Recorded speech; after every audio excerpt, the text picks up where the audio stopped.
सच को झूठ, झूठ को सच बतलाते हैं। ये मीडिया वाले आवाम को बरगलाते हैं। बड़ा ही नाजुक रिश्ता है लोगों का लोगों से। ये मीडिया वाले मुल्क को जहर की चाय पिलाते हैं। सुप्रभात आदरणीय निर्णायकगण एवं मेरे प्रिय मित्रों, दिए गए विषय के पक्ष में मैं अपने विचार प्रस्तुत करने जा रहा हूँ। क्या मीडिया पर सरकार का अंकुश वांछनीय है? उत्तर है जी हाँ। जिस देश की मीडिया के लिए देश में बढ़ रही चीजों की एमआरपी से ज्यादा अपनी टीआरपी से मतलब हो, उस देश में सरकार का मीडिया पर अंकुश वांछनीय है। जिस देश की सामाजिक मीडिया में कई ऐसे लोग जुड़े हों जिन्हें कानून का क तक नहीं पता, मगर फिर भी बोलने वाले व्यक्ति के अधिकार के नाम पर अपनी घटिया सोच के सहारे वह सामाजिक तथा धार्मिक बातों में दखलंदाजी देते हैं, जो आगे जाकर क्षेत्रवाद, जातिवाद जैसे बड़े मामलों में तब्दील हो जाता है। सबसे पहला जिक्र मैं करना चाहूंगा सामाजिक मीडिया का। इस बात से तो हम सभी पूर्ण रूप से परिचित ही होंगे कि अगर हम किसी तक अपनी बात पहुंचाना चाहते हैं या कोई बड़ा समाचार लोगों तक पहुंचाना चाहते हैं, तो सबसे सरल माध्यम जो साबित होता है वह है सामाजिक मीडिया। मगर इस बात को अनदेखा नहीं किया जा सकता कि इस देश के कई ऐसे लोग जिसका गलत रूप से इस्तेमाल करते हैं।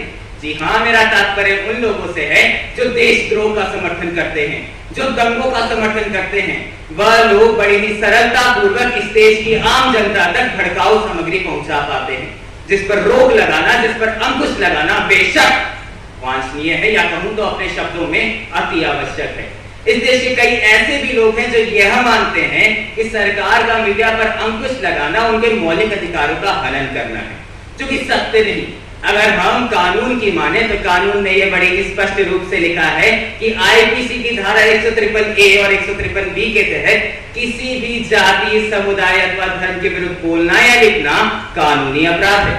और अनुच्छेद 19 भी यही कहता है कि किसी भी व्यक्ति को, इस देश के किसी भी नागरिक को बोलने व अभिव्यक्ति का अधिकार प्रदान किया जाना चाहिए, लेकिन सामाजिक सीमाओं के अंतर्गत। इस बात को तो हम सभी जानते ही हैं कि अगर मीडिया द्वारा दिखाया गया कोई समाचार गलत है, या कहूं तो किसी के धार्मिक भावनाओं को ठेस पहुंचाता है, तो उस पर कार्रवाई करना कितना जरूरी हो जाता है। बस इन सारी बातों को जब मैं तफसीली से देखता हूं तो मुझे यह ज्ञात होता है कि सरकार का मीडिया पर अंकुश वांछनीय है। मुजफ्फरनगर दंगों का जिक्र कर आपको उससे परिचित जरूर कराना चाहूंगा।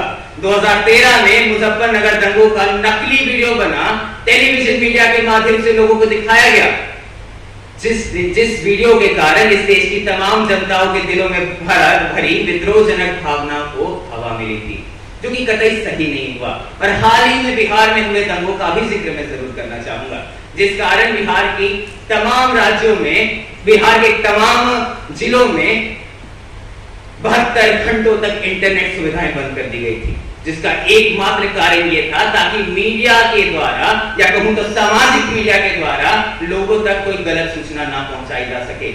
अंत में मैं बस इतना ही कहना चाहूंगा कि हीरे को खतरा नहीं चोरों से, पहरेदारों से है।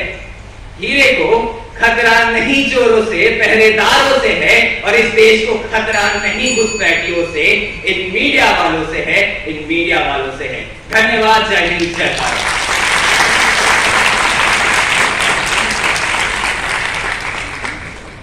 टीम डी के प्रश्नकर्ता आगे आए और अपना प्रश्न पूछें। Team D.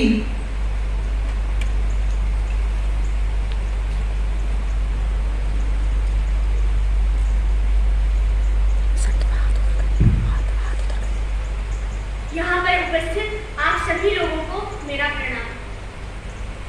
आपने विषय के पक्ष में अपने विचार बहुत सुंदर ढंग से प्रस्तुत किए तथा मीडिया पर सरकारी अंकुश लगाने का समर्थन किया, किंतु मैं आपको बताना चाहती हूँ कि आज चुनाव की निष्पक्षता, भ्रष्टाचार के खिलाफ अनेक जन आंदोलनों तथा सरकार की अनुचित नीतियों की जानकारी लोगों को मीडिया के माध्यम से ही होती है।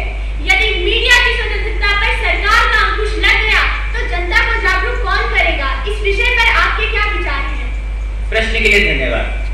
मैं आपको ये बता देना चाहूंगा कि मैंने अपने पूरे वक्तव्य में बस इस बात का जिक्र किया कि मीडिया पे अंकुश लगना चाहिए, लेकिन सिर्फ उन जानकारियों पे जो सामाजिक रूप से सार्थक ना हो, जो इस देश के किसी भी व्यक्ति का, इस देश के किसी भी जनता का धर्म से जुड़ी हुई भावना को ठेस ना पहुंचाए, इस देश के किसी भी व्यक्ति का मानहानि ना करे, बस उन चीजों पे लगना चाहिए अंकुश।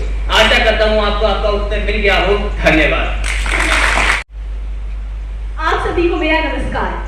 दिए गए विषय के विपक्ष में अपना वक्तव्य प्रस्तुत करने जा रही हूँ कि चिरागों को उछाला जा रहा है, हवा पर रौब डाला जा रहा है, कि चिरागों को उछाला जा रहा है, हवा पर रौब डाला जा रहा है मीडिया। जी हाँ दोस्तों, मीडिया जो बुनियाद है लोकतंत्र की, उसे ही बंधन में बांधा जा रहा है, उसे ही बंधन में बांधा जा रहा है।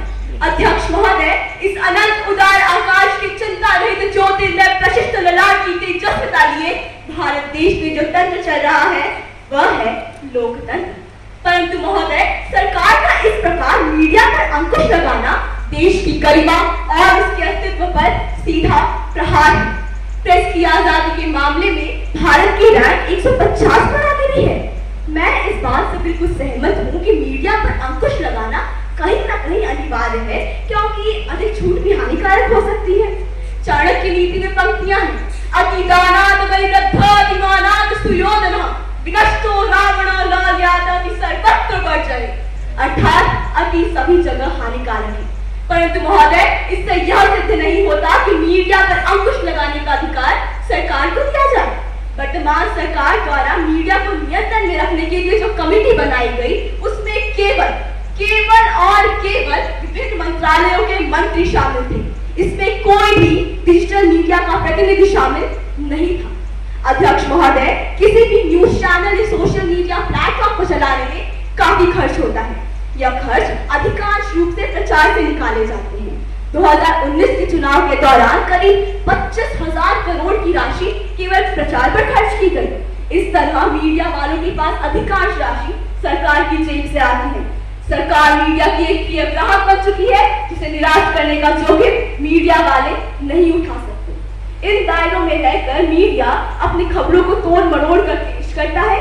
कई विशेषज्ञों का मानना यह कि भारत पोस्ट ट्रुथ युग में जी रहा है, जहां सरकारी संस्थाएं और नेता गलत तथ्यों के आधार पर बयानबाजी करते हैं। इन बयानों को बार बार दोहराकर सच बनाया जाता है, जो कि सरकार के फायदे के लिए होता है। महोदय, जर्मनी में हिटलर के युग के दौरान और भारत में ब्रिटिश काल के दौरान मीडिया पर हर संभव पाबंदियां लगाई गई, ताकि जनता जागरूक ना हो सके और इनके काले कारनामों के बारे में ना जान सके।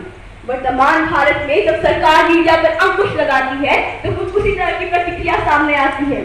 और तो और महोदय, ईरान, चाइना, म्यांमार जैसे देशों में मीडिया पूरी तरह से सरकार के अंकुश में काम करती है। मैं एक कट्टर भारतीय होने के नाते उस दिन का इंतजार नहीं करना चाहूंगी जब हमारा भारत भी इस सूची में शामिल हो जाएगा। मेरे प्रतिपक्षी महोदय द्वारा यह गंभीर आरोप लगाया गया कि देश में दंगों की जड़ मीडिया है। तो मैं आपको बता दूं कि मीडिया का कार्य है हम तक जानकारी पहुंचाना, और हथियारों से दंगे तो सरकार के बेबुनियाद वादे करते हैं। ये हथियारों से दंगे तो सरकार के बेबुनियाद वादे करते हैं। पत्रकार तो वह जमात है जनाब, कि पत्रकार तो वह जमात है जनाब, जो खंजर से नहीं कलम से चोट करते हैं, कलम से चोट करते हैं। और तो महोदय, बीते दिन हुए देश में अधिकतर दंगे सरकार के अनिष्ट फैसलों के कारण हुए, जैसे हिंदू मुस्लिम वादविवाद के मुख्य कारण थे एनआरसी, यूसीसी और सीएए जैसे एक्ट्स। अंत में मैं बस इतना कहूंगी कि भारत को जरूरत नहीं है सेपरेट की, कि भारत को जरूरत नहीं है सेपरेट की। हमें मीडिया स्वतंत्र चाहिए, स्वच्छंद चाहिए, आजाद चाहिए। धन्यवाद। जय हिंद।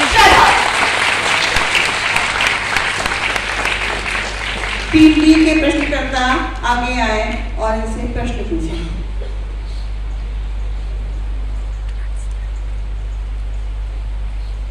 मित्र, आपने अपने वक्तव्य में मीडिया की स्वतंत्रता का जोर शोर से समर्थन किया, किंतु मैं आपको यह बताना चाहती हूँ कि कुछ दिन पूर्व हुए विधानसभा चुनावों में सोशल मीडिया का जमकर अनुचित उपयोग हुआ।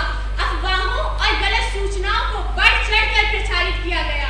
टेलीविजन के चैनल तो जनहित और राष्ट्रहित के मुद्दे छोड़कर राजनीतिक पार्टियों की दुकानें बन गए। सभी सोशल और इलेक्ट्रॉनिक मीडिया कंपनियों ने अपने बाजारीकरण के लिए इसका फायदा उठाया। तो मैं आपसे पूछना चाहती हूँ कि लोकतंत्र के चौथे स्तंभ मीडिया का क्या यही दायित्व है? आपकी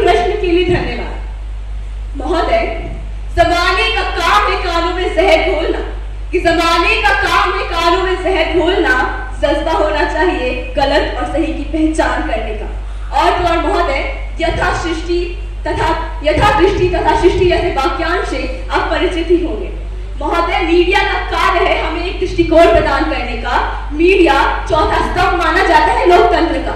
यह सरकार को और जनता को जोड़ता है। अगर वो सरकार के गलत फैसलों को हम तक नहीं बताएगा तो क्या जनता जागरूक हो पाएगी? मीडिया का एकमात्र यही कार्य है कि वो सरकार को जनता से जोड़े, उनके गलत एवं सही फैसलों का हमसे आदान प्रदान करे। धन्यवाद। धन्यवाद बच्चों। तीसरे नंबर पर है